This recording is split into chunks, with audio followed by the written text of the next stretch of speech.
তিরুপতি মন্দিরের প্রসাদী লাড্ডুতে পশুর চর্বি মেশানোর অভিযোগের তদন্ত তত্ত্বাবধানের দায়িত্বে থাকবে কেন্দ্রীয় সংস্থা সিবিআইয়ের ডিরেক্টর। শুক্রবার এই নির্দেশ দিয়েছে সুপ্রিম কোর্ট।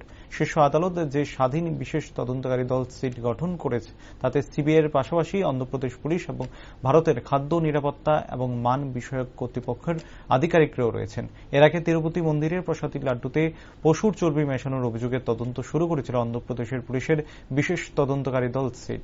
বিচারপতি বি আর গাভাই এবং বিচারপতি কে বি বিশ্বনাথকে নিয়ে গঠিত সুপ্রিম কোর্টের বেঞ্চের শুক্রবারের নির্দেশের ফলে অন্ধ্রের মুখ্যমন্ত্রী চন্দ্রবাবু নাইডুর পদক্ষেপ গুরুত্বহীন হয়ে পড়ল।